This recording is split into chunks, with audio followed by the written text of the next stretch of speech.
sobre as 7 taças e as pessoas rebeldes, do coração duro, do coração profano, do coração miserável que não vai se arrepender.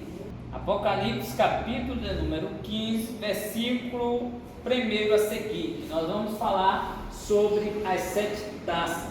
Dá início a isso. Lembrando sempre que o início desse ensinamento, amados, está aberto a você fazer perguntas, tá bom?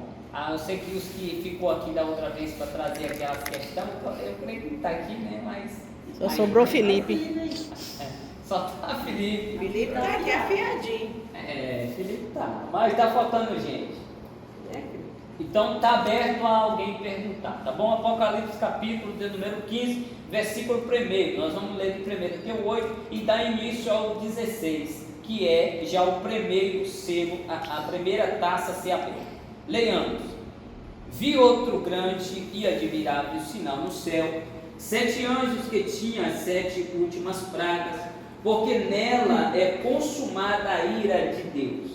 Vi algo como um mar de vidro misturado com fogo, e os que havia vencido a besta e sua imagem, seu sinal e o número do seu nome estavam em pé junto ao mar de vidro, segurando harpas que receberam de Deus. Eles cantavam o cântico de Moisés, servo de Deus, e o cântico do Cordeiro, dizendo: grande, maravilhosas são as tuas obras, Senhor Deus Todo-Poderoso. Justo, verdadeiro são os teus caminhos, Rei das nações. Quem não te temerás, ó Senhor, e não magnificarás o teu nome? Porque só tu és santo. Por isto toda nação virão e adorarão diante de ti, porque teus juízos são manifestos. Depois disto olhei, e eis que o santuário do tabernáculo da testemunha se abriu no céu. Os 7 anjos que tinham as 7 pragas saíram do templo vestido de linho puro e resplandecente, cingido ao redor do peito com cinto de ouro. Um dos 4 seres viventes deu aos 7 anjos 7 taças de ouro, cheia da ira de Deus, que vive para todo sempre. O templo encheu-se de fumaça da glória de Deus e do seu poder, e ninguém podia entrar no templo até que se consumasse as 7 pragas. Paramos aí só para me abrir parênteses para explicar algo. Se você olhar no capítulo 15, vai dizer, o 2 vai dizer assim, ó: vi como um mar de vidro misturado com fogo, e os que havia vencido a besta. Esses que venceu a besta aí, amados, são crentes que perderam a oportunidade de subir na primeira trombeta. Esses aí que venceu a besta são aqueles que vão perder a sua vida evangelizando a terra. Esses aí são aqueles que, quando a primeira praga, porque se você olhar na abertura do selo, Deus só apenas chama atenção, Deus só apenas fere, igual eu falei. Só que quando passa o selo, Deus já começa a ferir a terça parte. Só que aqui é julgamento final. Só que nesse período, aqui a igreja de Cristo adornada não estará mais na terra. Então esses aqui que venceu a besta são aqueles que sabiam do que deveria ser feito, de como deveria estar para a volta de Cristo e não fizeram. Obrigado, meu irmão. Que deveria estar na posição certa para quando Cristo voltar a buscar a noiva dele, levar a noiva limpa e purificada, mas ela não está. Eu sempre gosto de dizer, amado, que a sua salvação, você não pode ter nenhum tipo de embaraço nem empecilho. Aleluia, Jesus. Se você tiver qualquer pecadinho, está neutralizado porque não tem pecado grande nem pequeno. Mas se você tiver qualquer coisa, amado, que você sabe que pode ser algo que vai impedir de você subir, conserte hoje. Porque se a cometa suar hoje à noite ou amanhã para você, talvez você não tenha mais oportunidade. E aí tu vai passar por isso aqui, mano, que nós vamos falar. Então, bom é que crente, quando levanta a mão aqui na frente, que confessa o nome do Senhor Jesus, aceita Ele como seu único, suficiente Salvador, bom é que ele mude de dia após dia para melhor. Porque pecar, todos nós pecamos diariamente, só que a diferença é pecar e continuar. É pecar e você saber que está errado, você continua porque você não tem resistência para vencer o teu erro. Então, bom é que, se tem algo que você sabe que está sendo maior que você, que está te vencendo, passe por cima dele hoje. Não deixa para amanhã. Porque talvez isso aí vai te fazer você cair no período da grande tribulação. E se sofrimento, a igreja de Cristo vai passar um pouco. Não pensa que Cristo vai vir levar a noiva dele assim, no estado de dedo e tal. Não, vamos passar ainda. Nós vamos passar um período. Tá trilhado. Eu sempre digo que está trilhado. Nosso caminho já está tudo certinho preparado. Se você olhar, já começou, amado, uma grande rivalidade espiritual. Uma grande rivalidade, mais grande mesmo. Os países aí numerosos já estão perseguindo religião total. A perseguição, está bem dizer, já começando em massa. Aí, o que acontece? O nosso Brasil está passando já por um período de divisão, direita e esquerda. Então, nós estamos chegando em um período de perseguição para os crentes. Então, nós vamos passar por um período má ainda. Só que se eu não conseguir vencer o meu eu e o meu pecado hoje, eu não consigo vencer a grande tribulação. Eu quero que, em nome de Jesus Cristo, vocês vençam o seu eu, vençam o pecado, eu sempre digo que a mente o que Satanás ele se alimenta? Ele se alimenta do que é escuro. Satanás se alimenta de tudo que é errado e que está no escuro, escondido, debaixo do tapete. Isso é alimento para Satanás. Então, assim, a mente do ser humano, ela pode guardar muitas coisas escuras, onde nós damos legalidade para entrar espírito maligno e trabalhar no nosso consciente. Então, bom é que nós sempre estejamos fazendo faxina no que sabemos que é errado, para que isso não venha a ser um empecilho da minha subida. Amém? Então, esses aqui que está sobre o mar de vidro, esses aqui são a resistência. Esses aqui são aqueles que morreram evangelizando. E eu sempre digo que hoje nós temos um Brasil e um cristianismo precário no evangelismo. Precário mesmo. Nós, infelizmente, nós somos. Porque às vezes o nosso tempo, né?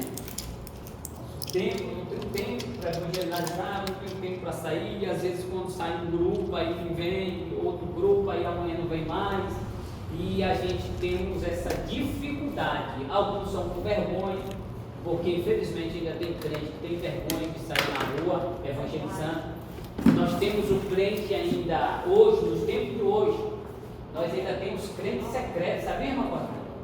Aquele crente que você só sabe que ele é crente dentro da igreja, lá fora é agente secreto que ninguém conhece, entendeu? Não fala nem que é crente, para não se condenar, né? Então, prefere viver uma vida escondidinha. Essa parte do crente ter vergonha de ser crente, vergonha de ser, eu acho que isso condena a total. Porque Jesus era muito claro: aquele que se envergonhar de mim na terra, olha o que ele fala.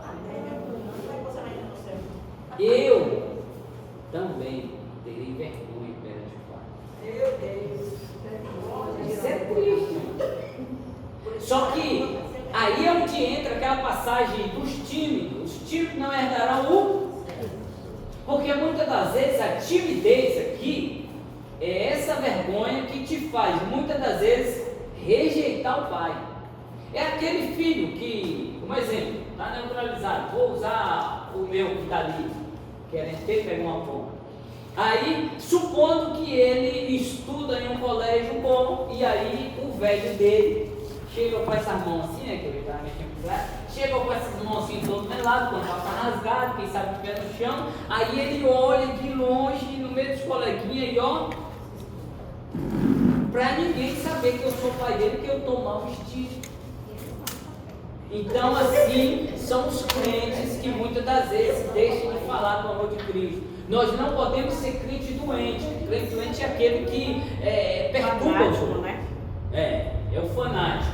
Mas nós temos que ter orgulho de alguém olhar e falar assim: tu é evangélico, é? Isso é orgulho. Eu sempre digo que se algum dia alguém olhar para você e falar: você é evangélico?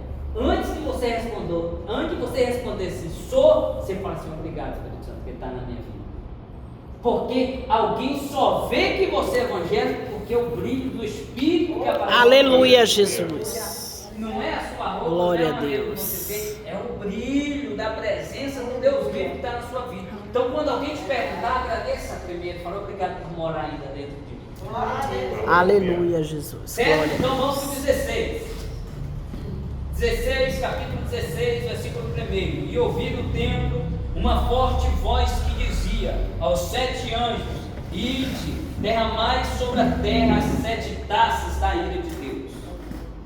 O primeiro anjo saiu e derramou sua taça sobre a terra, e abriu-se feridas malignas nos homens, que tinham o sinal da besta e que adorava a sua imagem. Segura na primeira versículo, no primeiro selo. Chaga mortal no ser humano. Se você olhar mais para frente, até a gente chegar ao final, você vai ver que essas chagas malignas serão tão terríveis que o homem, lá no finalzinho, vai dizer que eles não aguentarão de dor e sofrimento, morderão a língua. São chagas de dor total.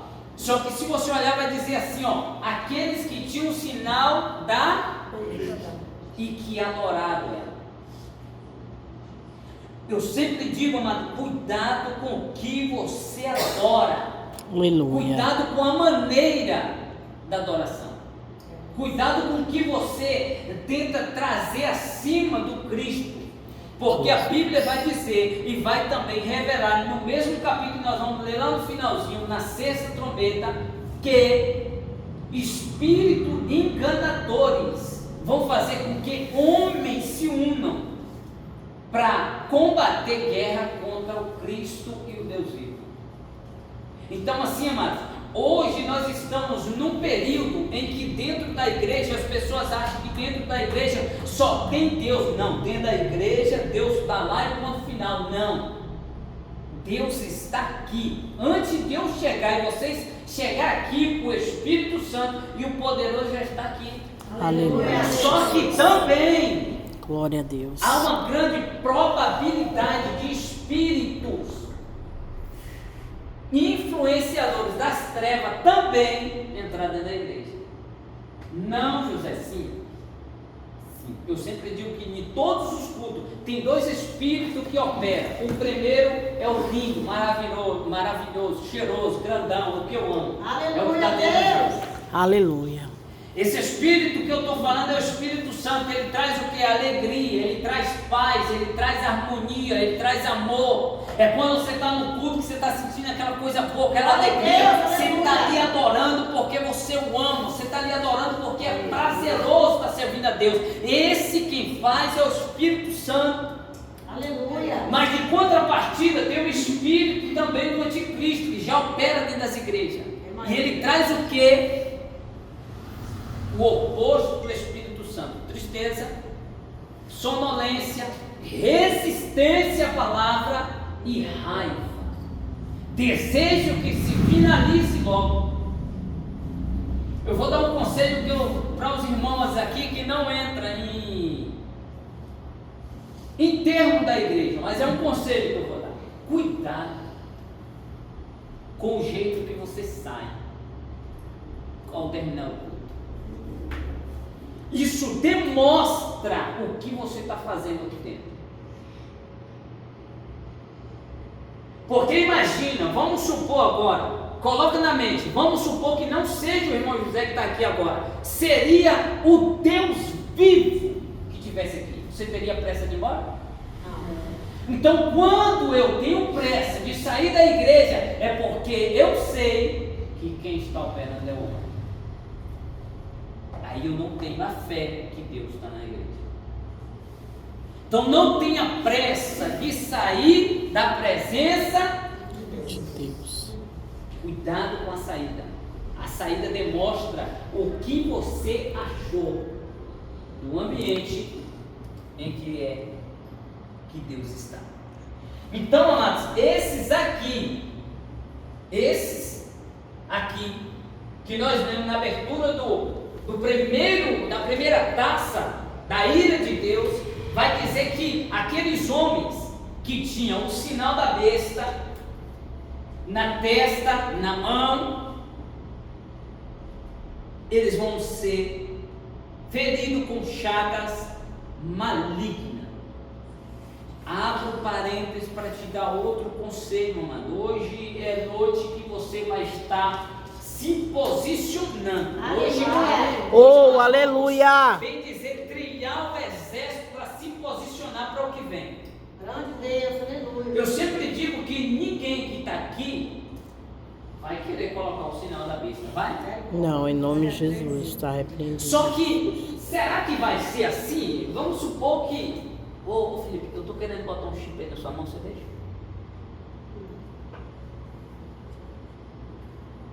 Ô irmã Cosminha, é porque é bom, a senhora quer colocar um chip na testa? Ninguém vai querer, vai? Não. Só que não será. Eu vi muitos crentes, amado, dizer assim: eu não coloco a máscara para entrar na igreja, não vou colocar não usa máscara. E todos os bichinhos de cabelo teve que colocar a máscara. Verdade. Obrigado, né? Então, amado, se eles conseguiram colocar um pano na nossa cara, eles colocam um chip na sua mão. Eita, Jesus, me leve antes, Pai. Só que a resistência ao povo de Cristo verdadeiro é aquele que prefere perder a vida do que a salvação. Oh, Jesus, aleluia. Porque vem dias aí, já está vindo, viu? Se você olhar, a nova identidade agora já é um chip. E o Brasil já está trazendo o chip para a mão, que você já tem acesso a todas as contas bancárias e a modernidade de você chegar nos bancos e um supermercado e você só fazer assim na hora de pagar, ó, e pronto, pagou. Já tem gente brasileira usando, viu? Então você cuidado, seja resistência. Misericórdia, Jesus. Porque vai ser muitos que vão dar o braço a torcer por dor. Eu sempre digo que amo demais. Para mim você pode me xingar, fazer o que for, mas não mexe com meus filhotinhos. Mas eu sei que se for preciso eu perco a minha vida.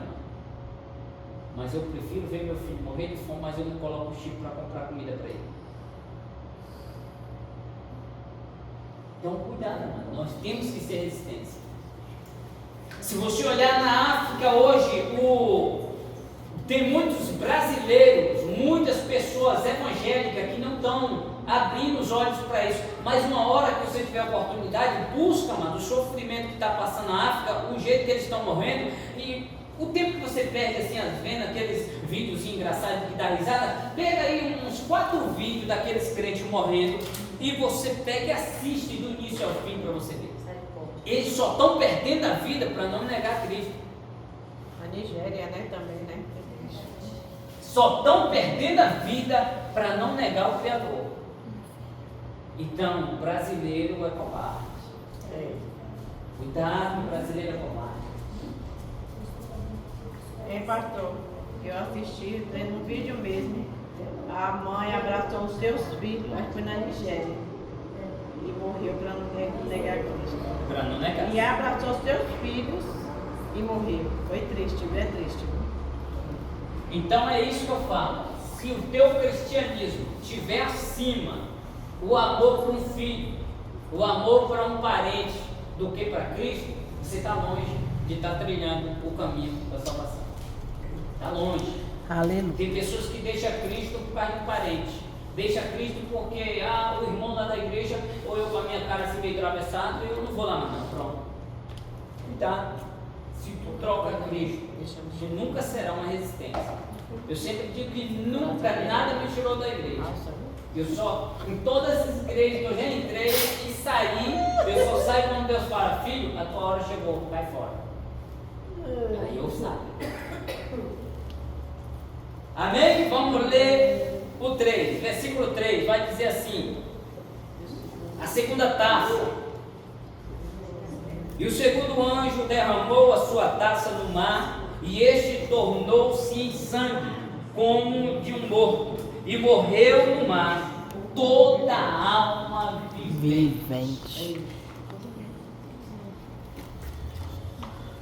Jesus. Se na tocagem da trombeta, a Bíblia diz que Deus fere a terça parte do mar e se transforma em sangue, e morre a terça parte das águas na trombeta. Só que na taça aqui ele mata toda a alma vivente, e o mar inteiro, completo, se torna em sangue.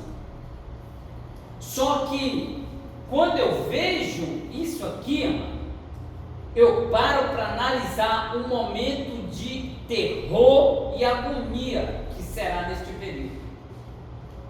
Só que a Bíblia, o livro de Apocalipse, ele é referência em quê? Quando a Bíblia fala que viu um dragão levantado do mar, então é simbólico. Muitas das vezes não é que significa que vai levantar lá do mar um dragão com 7 chifres, 7 cabeças e vai atormentar a terra. Não, isso aqui eles falam por tipo parábola. Pode ser um rei, pode ser reis, pode ser governantes. Então isso é parábolas que Deus deixa explicado pelo período que o profeta viveu. Então o período que o profeta viveu não existia igual, se você olhar o período que ele fala que chuva de fogo caía do céu. Essa chuva de fogo aqui não significa talvez que vai ser chuva de fogo, talvez é bombardeio, igual Israel está vivendo isso. São aviões que jogam mísseis, explodem no meio mundo, matam no meio mundo. Então, nesse período, João não sabia que existia essa tecnologia de hoje. Só que nós já estamos vivenciando isso. Então, isso tudo é simbólico. O que irá acontecer. Então, o mar ele se transformará por total. E tudo que existe no mar morre. Só que de onde vem o nosso oxigênio? Aí as pessoas falam, tem que cultivar a Amazônia, natureza. porque a Amazônia é responsável pela fauna brasileira e vice-versa é oxigênio. Não, nosso oxigênio vem do mar. Se você olhar o vento, ele sopra do mar para a terra. Se você parar na beira da praia, você vai ver que o vento ele vem de lá. Então, se a terça parte do que é lá morre, o cheiro que está lá, Meu Deus. todo mundo vai ter que tomar. Então nós estamos falando de dor, sofrimento, agonia e cheiro insuportável. Eu fico olhando, quando estão queimando com lixo de uma coisa em casa, eu não me aguento com a fumaça. Imagina aí. Misericórdia, Jesus. Terceiro, capítulo, versículo 4. O terceiro e a terceira taça. Rio se torna em sangue. O terceiro anjo derramou a sua taça nos rios e nas fontes das águas, e se tornaram em sangue. Ouvi um anjo das águas que dizia: Justo és tu, ó Senhor, que és e eras, santo e és, porque julgaste estas coisas, porque derramaram o sangue dos santos, dos profetas. Também tu lhe darás sangue a beber, porque disto são merecedores. Ouvi outro do alto que dizia: Na verdade, ó Senhor Deus Todo-Poderoso, verdadeiro e justo são os teus juízos. Tem muitas pessoas que estão brincando, amado, com Deus e com o justo desta terra. Se você olhar, nós estamos vivendo um período em que as pessoas não respeitam mais a Cristo. Há um período atrás, há anos atrás, a pessoa brincava com tudo, fazia ganzarra com futebol, com tudo, aí com santo, com padre, com tudo, mas não brincavam com as coisas de Deus. Hoje, a maioria só fazem coisa com o nosso cristianismo. E isto não vai ficar assim. A Bíblia diz que Deus dará a beber sangue vivo para todos que derramaram o sangue dos profetas. Então, o que eu trago aos irmãos aqui é: não queira, amados, não queira perder a sua salvação, não queira passar por isso aqui, não deixe ser vencido pelo pecado. Não importa o que seja, mano, lute com todas as suas forças, mas não deixe o pecado te vencer. Porque se você não subir na primeira vinda, eu tenho certeza, eu particularmente, eu sempre falo para Cristo: Senhor, me leve logo, porque eu não vou aguentar isso. Não, eu também oro assim. Isso aqui é coisas terríveis que o ser humano vai viver. Isso aqui é só para quem tem sangue no olho mesmo, amado, e fala assim: eu não vou colocar, eu não quero o sinal da besta.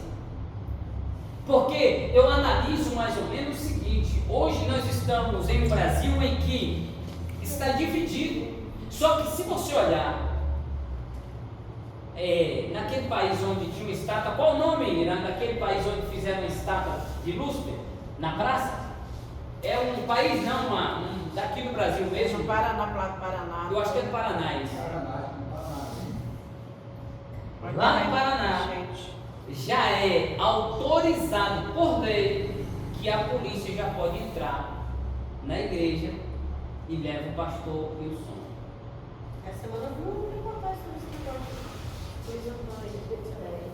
Então eles estão começando.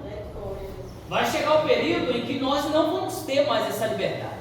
Hoje nós estamos muito relaxados, na verdade é essa, que nós sabemos que nós temos tempo para adorar. Sai da minha casa, eu posso adorar quarta, posso adorar domingo, eu posso adorar. Não, se eu quiser pegar uma caixinha dessa aqui, ir lá no meio da rua e cantar, eu canto a noite inteirinha aí, mano.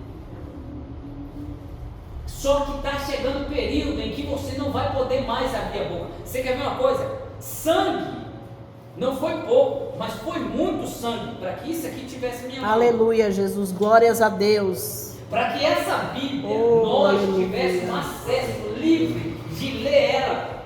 Aleluia, assim, Jesus. foi muito sangue derramado, mano. Foi muitos profetas perderam a sua vida, muitas pessoas deram a sua vida, sua família, para que essa Bíblia estivesse aqui. Verdade, Jesus. Aleluia. Só que está chegando um período, e se você olhar também, o Brasil ele já está passando por isso, em que não se pode mais usar a Bíblia em colégios. Eles começam já pelos colégios. Não pode mais. Então, se eles tirar isso aqui dos brasileiros, a maioria morre espiritualmente. Sabe por quê? Porque o Brasil não tem hábito de ler. O Brasil é preguiçoso para leitura. Se você olhar, tem um crente aí que ele, se ele passar um mês sem vir na igreja, é um mês sem ele abrir essa Bíblia. É um mês, amados. Então, se eu não tiver isso aqui, Aleluia. nestes dias aqui não existirá mais Bíblia. Na grande tribulação não tem mais Bíblia. O crente que vencer na grande tribulação, ele vence aqui. Então tenha hábito de ler a palavra. Oh, glórias a Deus, aleluia, para Jesus. Teu caminho. A palavra é luz de vida para nós. Aleluia. A palavra liberta, ela transforma. Espírito Santo de Deus. É a palavra que nos sustenta. A Bíblia diz que a palavra é alimento para os santos. Crente não pode ficar sem se alimentar, mas E alimento de crente é Bíblia.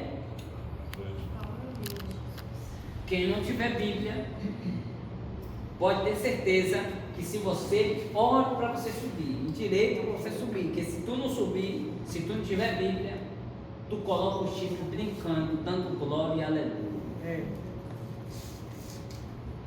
Vamos pular. Tem alguma pergunta? Ô Zé, mas pode acontecer, porque a gente vê, lendo a Bíblia, que com certeza perguntarão, né, se você aceita pôr o chip ou não. Mas pode acontecer também deles, né, ter esse poder de domínio, de exigir, ou seja, acorrentar a pessoa e se colocar, mesmo sem a pessoa querer. Como vai ser a situação? Deus não vai haver. Será? Tomara, Epa, né? não vai haver esse negócio de perguntar, não. Não tem isso. Se você olhar o nosso cenário, quer ver? A nossa carteira de identidade antes era um papel normal. Aí depois modernizou. Só que a de hoje já é completamente diferente. A de hoje ela já sabe onde você mora, o número da sua casa, de tudo. Não, eu entendi. Aí o que acontece? O chip, no período do chip, não vai ser esse negócio de Paulinha, você quer colocar um chip aí? Não. Se você não colocar, você não compra. Não, eu entendi. E se eu tô falando, aquelas pessoas que você pega, vamos supor, existiu uma lei, porque hoje não se fala dessa forma, mas suponho que exista uma lei forçando, entrou aqui, tipo um monte de policiais e cerca o círculo aqui e contra a tua vontade coloca um chip. Contra a vontade. Já está condenado. Sim, contra a tua vontade. Já está condenado. Você tá ali lutando para não colocar e a pessoa coloca. Eu acho que Deus vai ver que a pessoa... Mas aí, não, aí tá aí é o que encaixa. Calma, aí é o que encaixa, olha só. Não, se É o existe... que vai encaixar. Se existisse... Nós não estamos total ainda desprotegidos. Ainda quem reina aqui é o grandão ainda. Aleluia. Ele é o dominador do céu. Só que presta atenção, antes de ser totalmente forçado do mal dominar a terra, a igreja... é verdade, eu creio. Depois do arrebatamento isso. Então o mal não pode ainda, o mal não pode Jesus, tirar verdade, a né? vida de crente ainda, porque o dominador e o consolador ainda está na terra. Oh, aleluia! É por isso Deus que- fiel, É Espírito por isso que o Santo. mal ainda não, tipo assim, o maligno não conseguiu devorar os crentes de uma vez ainda, porque ainda tem um ser chamado Espírito Santo. Deus fiel, aleluia! Que coloca pessoas lá na política para defender, porque se não tivesse, vamos supor, o Nicolas da vida, que guerreasse a favor de crentes lá, nós já seríamos devorados vivos. Então o Espírito Santo, ele ainda trabalha em nosso favor. Só que no período que Paulo está falando aí, é o período em que a igreja... Já subiu. Então, nesse período, Aleluia, Jesus. se eu aceitar e colocar, eu já estou condenado. Então, nesse período em que vai ser forçado, eu tenho que falar o quê? Não coloco. Então você vai morrer. Então eu prefiro morrer. Vou morrer. Você vai ser preso, não? Eu prefiro ser preso. Tem pastor José. Vão ser perseguidos, né, pastor? A pergunta que fala. Eu fico observando durante a pandemia. Eu tinha tirado a identidade do meu menino. Quando meu filho foi pegar a identidade dele, ele já tinha tomado 2 vacinas da Covid. Quando ele chegou lá, o pessoal falou: só entra se tomar a terceira. Algo que ele fez, ele teve que ir lá na praça da Bíblia, na praça da Bíblia, na praça onde era feita antigamente, tomar a vacina e vir com o comprovante para poder pegar a identidade do meu menino. Então, eu acredito que esse chip vai ser mais ou menos isso. Isso. Vai ser mais ou menos assim. Você tirou um documento, você chegou na foto do site, eu vou até pegar o documento. Tem um chip? Não, então só pega se tiver com chip. Desse jeito. Olha, quando foi essa história do Covid, eu não tomei. Eu falei com Deus, se tiver que morrer de Covid, eu vou morrer. Eu falei, eu e Felipe não vamos tomar. Irã por causa da empresa e todos os outros, né? Graças a Deus, nessa época eu estava afastada da prefeitura, porque a prefeitura em si também estava exigindo. E eu falei, eu não vou, né? Meu coração travou, eu falei, se eu tiver que morrer, eu vou morrer assim, e Felipe também. Aí eu tinha que renovar minha habilitação. Para mim passar no saque, para mim entrar no saque tinha que mostrar a carteirinha, né? Eu não tinha. Eu falei assim, então eu se ficar para sempre, eu vou perder minha habilitação, porque eu não vou renovar minha habilitação, não vou. Eu coloquei no meu coração, entendeu? Então assim, eu ainda tive essa oportunidade. No chip, para chegar a essa situação drástica que eu falei, eu acredito que seja dentro do que Zé falou. O Senhor já rebatou nos dele. Eles não podem fazer a perseguição total ainda. Não pode. Nesse caso seria total. Esse chip não é livre, espontânea vontade a pessoa para aceitar o chip. Por exemplo, eles passam aqui para colocar o chip. Aí, no caso, Deus me livre e guarde, eu tenho medo de passar fome com minha família.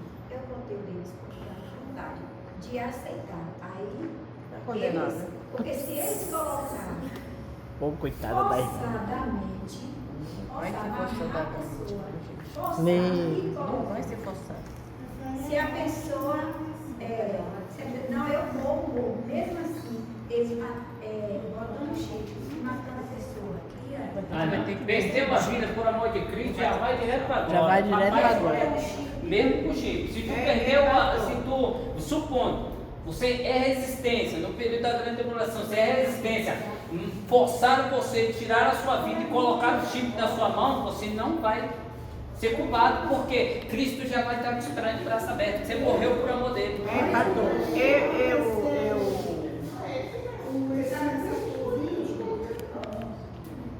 Eu estava estudando o chão da igreja sozinho. Da igreja que eu estava. E aí eu vi a terra, né? E, tipo assim, a planta sendo arrancada da terra e plantando de novo. Mas que plantava que eu não via a planta. Aí eu falei assim, a planta sendo aí eu falei com a pastora. Aí a pastora não ligou. Aí eu peguei e falei com ela. Eu falei, isso aqui é o bem pra gente. A gente vai ser arrancado da terra, vai ser plantado e a gente não vai ver. E foi o que aconteceu. Quem viu alguém sendo plantado, jogado na terra? Quem viu as pessoas morrendo e sendo jogados no buraco? Muitos foram jogados no buraco. Muitos. Ninguém viu. Só que ninguém me ouviu. Sabe por quê? Porque eram simples pessoas que estavam sentadas na cadeira ali ouvindo falar. Você quer ver uma coisa, ó? No tempo do período do... Talvez possa ser que aconteceu aqui, né? Mas no tempo do período do coronavírus, as pessoas estavam com tanto medo de morrer, que não iam para a igreja. Uhum. Eles não iam para a igreja. Aí eu te pergunto, se eu tiver medo de ir adorar meu Deus, para não pegar uma enfermidade que eu vou morrer, eu estou longe do caminho de subir, porque nada pode estar no meu caminho para buscar Deus, nada. Pode ser o que for, mano. A igreja de Cristo, ela tem um Deus que protege ela. E nosso Deus é o verdadeiro. Então assim, se não tivéssemos ainda a proteção divina, se não tivéssemos ainda o Espírito Santo que batalha a nosso favor, nenhuma porta de igreja estaria aberta. É verdade. Eles já tinham conseguido. Você vê que no início colocaram, as igrejas não podem mais ficar até 9 horas com som alto e tal, mas não foi à frente porque alguém lá lutou a nosso favor, o Espírito Santo colocou alguém lá e conseguimos. As igrejas vai ter que casar, se chegar um homossexual e quiser casar dentro da igreja, o pastor terá a obrigação de casar. Alguém foi lá também, guerreou e conseguimos vencer isso. Então assim, sempre vai ter alguém que Deus vai colocar para nos proteger até a leis vida malignas. Só que a igreja não pode ser o quê? Incrédula, de não crer. No período do coronavírus, está ali meu filho de prova. Não teve um dia de culto que eu não fui. Eu também. Todos eu ia, não. E aí que eu ia mesmo. E quando não tinha culto, nós ia para dentro do mato e orava até o dia amanhecer, mas nós ia. Porque eu falei sempre, eu sempre falava lá para dentro da minha casa, para meus filhos, para minha esposa, eu falava, ó, aqui quem manda é ele. É Deus. Se ele me dá a oportunidade de eu morrer, eu sei que eu já vou logo para a glória. Aleluia. Glórias a Deus. Se ele quiser me levar, eu já estou com ele, irmão. Mas uma coisa não tem a ver com a outra. Nada pode ficar no meu caminho para adorar a Deus. Senão eu estou servindo Deus morto. E eu não sigo Deus morto. Jesus, aleluia. É tanto que eu trabalhava, é tanto que eu ia para a igreja, meus filhos também. Um dia eu cheguei lá, eu olhei, não estava sentindo cheiro de nada. Eu falei, Jane, eu acho que o coronavírus deu um pulo na minha porta. Eu não senti nada. É bom que você, os meninos, fiquem longe. Ela falou, se tiver que ir para o céu, vai todo mundo. Então não nos cortamos. Graças a Deus, estamos aí, são e salvos. Então Deus... Ainda bem que nosso pastor é tinhoso. Acho que ele pensou assim, se eu 3 vezes operado de coração no morrido ou morrer do corona, nada impediu, né, de nós adorar, né? Tá vendo aí? E aqui não fechou não, aqui não fechou. Foi? Nem um dia. Nem um dia. Isso que eu chamo de igreja, gente. É o povo que vai morar no céu. Então, esse povo aí... Satanás, ele não pode chegar aqui e falar assim, vou botar um chip nesse. Não pode. Ele não pode, ele não tem essa audácia. E tem gente que desde então parou de vir na igreja, desde o Covid. Está sem vir, até hoje. Porque não E é adquiriram mais e mais enfermidades e ficam dizendo as enfermidades que tem, que ainda fala que são sequelas do Covid, quando na verdade nem na igreja mesmo. É mole. Tem gente que fala que ficou doente por causa da vacina. Oi, irmão Zé. Agora a vacina ficou doente. É normal o crente ter medo de perder a salvação? Não, ter medo de perder a salvação é normal. E isso é bom. O crente tem que ter medo mesmo. Se ele tiver medo de perder a salvação, ele vai querer Lembrado ainda, para não perder. É, porque, supondo... Não pode se ter eu medo de tenho morrer. medo de morrer, eu vou tem a fazer o salvação. possível para ter vida. Então, se eu tenho medo de perder a salvação, eu vou fazer o possível para andar certo. Na linha. A gente não pode ter medo de morrer sem Cristo. Só de morrer. Eu não tenho medo de morrer sem Cristo. Eu sempre falo, Jesus, a hora que o Senhor vê que eu estou preparado, pode me tirar, Pai. Meus filhos estão criados, eu quero mesmo é agora. Porque eu tenho muito medo desse tempo que está por vir. Leamos o 8. A quarta taça, só vai dar para nós ir até essa. Quarta taça. O quarto anjo derramou sua taça sobre o sol e foi-lhe permitido que abraçasse os homens com fogo. Os homens foram abraçados com grandes calores e blasfemaram do nome de Deus, que tem poder sobre estas pragas. Mas não se arrependeram para lhe dar glória. Você imagine alguém ser abraçado pelo calor do sol. Então aqui nós estamos falando de tormento. Não vai dar para nós chegar na sexta taça que nós iríamos falar da Magedon. Mas vou deixar para o próximo ensinamento, que esse do Amagedon é muito grande, que nós vamos falar sobre isso também. Só que, para nós fecharmos hoje, quando a Bíblia diz que os homens serão abraçados por quentura, por calores e a tormento tão tremendo que eles não vão se arrepender, estamos falando de pessoas de coração cruel. Já abro parênteses para te dizer uma coisa: se talvez você está pagando preço, se talvez você está pagando muito preço por alguém que você quer que se liberte, e você vê que essa pessoa tem um coração duro, muda a forma de orar. Sabe por quê? Porque tem pessoas que vão perder a salvação por carregar fardo dos outros e de alguém que não vai ser salvo. Então, cuidado com o fardo de alguém que já está, bem dizer, condenado.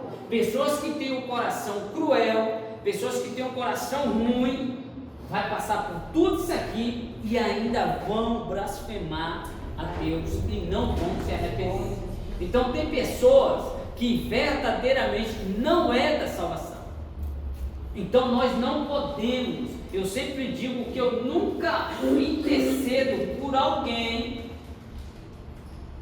ou não pago o preço por alguém, sempre falando, Senhor, eu sempre coloco, Pai, seja feita a tua vontade.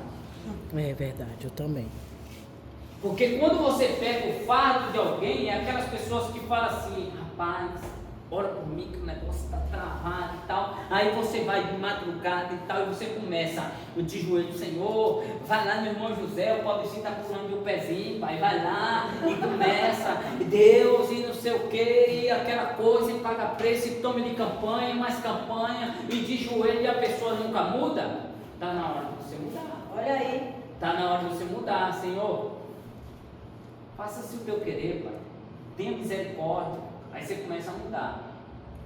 Lembrando sempre que, eu sempre gosto de falar isso para os irmãos, sempre que você for orar por alguém, você nunca ajoelha. Você nunca ajoelha em seu quarto, na igreja. Tem pessoas que chegam até mesmo em um monte, aí já o joelho começa, Senhor, visita fulano, Bertano, ciclano, Bertano, e aí começa, não, faz não. Faz isso não, porque você pode pegar uma seta, um dardo inflamado Jesus me cobre com de teu quem sangue. não deveria para suas costas. O segredo da oração é, primeiro você vai orar a Deus, aí você vai agradecer, aí depois você vai pedir revestimento para você. Depois que você pedir revestimento, aí você pode orar até pelo macumbeiro. Você pode sem dó. Você ora para o feiticeiro, macumbeiro, por dor aí e tudo. Mas não ore antes de pedir revestimento. Por isso que tem muitos crentes doentes dentro da igreja, porque nem bem que coloca o joelho, Senhor, visita lá, aquele macumbeiro passou na minha casa, me xingou. Peça revestimento primeiro, se revista primeiro, porque nossa luta é espiritual. E espiritual, a luta espiritual é diferente. Então sempre que você for interceder por alguém, peça revestimento. Depois do revestimento, você intercede. E a oração é, faça-se o teu querer. Eu sempre oro para Deus libertar minha mãe, mas eu não.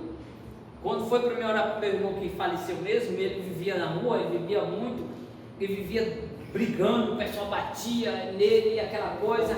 Aí eu sempre que eu ia para o monte, eu falava assim, uma coisa que eu não aceito é que ninguém derrama o sangue do meu irmão, porque é meu sangue, pai, eu não aceito.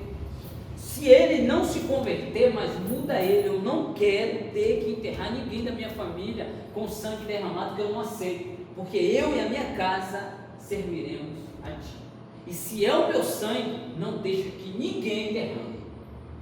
Antes dele morrer, a vaca pegou ele, machucou ele teve que ir para o hospital, descobriu um problema no coração, e olha que o pessoal batia nele, era aquela confusão, mas Deus não permitiu que ninguém matasse ele. Disse que já correu pessoas de faca atrás dele e tal, mas não conseguiu. Deus levou ele com a enfermidade no coração e piscador. Então, amados, ore pela sua família desse jeito. Interceda. Diz que a gente não pode pedir misericórdia, porque se a gente pedir misericórdia por uma causa que a gente está orando, como o senhor acabou de dar exemplo aí, nós estamos orando por uma enfermidade ou por uma libertação de um irmão, né? Irmão, qualquer irmão. Digamos que a irmã Meire me pede oração. Senhor Jesus, tem misericórdia da irmã Meire. Diz que quando a gente pede misericórdia, a gente atrapalha o trabalhar de Deus. Não, misericórdia não. O que nós atrapalhamos o trabalhar de Deus, eu vou usar aqui um testemunho rapidamente. Quando eu estava com minha filha lá em Salvador, igreja em peso de joelho. E a gente fizemos uma campanha assim que entrava uma pessoa agora, orava uma hora, daqui uma hora outra pessoa vinha, a corrente, né? Aí outra pessoa substituía e girava 24 horas de oração, sem cessar. Então a criança, a Melissa, ela nasceu, viveu 40 dias. Só que o que acontece, enquanto eu estava dentro do hospital, Senhor, tem misericórdia da minha filha, pai, eu quero levar ela. Porque o meu desejo era chegar em Porto Seguro com ela. Então eu queria, e a minha esposa não aceitava também, não assim, nós somos crentes, e Deus falou, Deus vai curar ela. Então nós tínhamos a certeza que ela ia ser curada. E ela estava sofrendo. Ela todo dia era furada. Então um dia eu vou ter a oportunidade de contar o testemunho todo para vocês. Vou adiantar por causa do horário. Só que um belo dia eu estava, depois que ela fez a cirurgia, eu estava olhando ela, e um entrava, furava, outro entrava, furava ela, tirava sangue, e ela se torcendo de dor, tinha que estar sedada toda hora, de dor e dor. Aí eu olhei e falei assim: Senhor, me perdoa, eu tô sendo muito ingrato, eu só estou vendo o meu lado, porque eu estou intercedendo por alguém que talvez não é o querido. Aí eu fui lá para fora e falei: Senhor, me perdoa, se for para ela ficar com sequela, se for algo que eu não vou aguentar, nem minha esposa, pode levar. Isso foi de manhã, eu orei, era umas 6 horas da manhã, aí a gente chegou, peguei o ônibus. Quando eu cheguei no primeiro ponto, ela faleceu. Só deu tempo para chegar em casa. Então, o que acontece? A nossa oração de intercessão, querendo por alguém, é o que atrapalha o trabalhar de Deus. A misericórdia não, porque a misericórdia, quando você fala: Senhor, tenha misericórdia de fulano, você já está dizendo assim: Senhor, é a tua vontade. Quando você pede misericórdia por alguém, você já sabe que é a vontade de Deus que vai prevalecer. A misericórdia é isso. Agora, quando eu falo: Senhor, não, eu quero, não, Senhor, em misericórdia, eu não aceito, que aquela pessoa, aí é outra coisa, você vai atrapalhar o trabalhar de Deus. Porque talvez ele não vai fazer porque você está intercedendo, mas está atrapalhando o trabalhar dele na vida de alguém. Sempre, na hora de orar, sempre tem que: Senhor, faça-se o teu querer.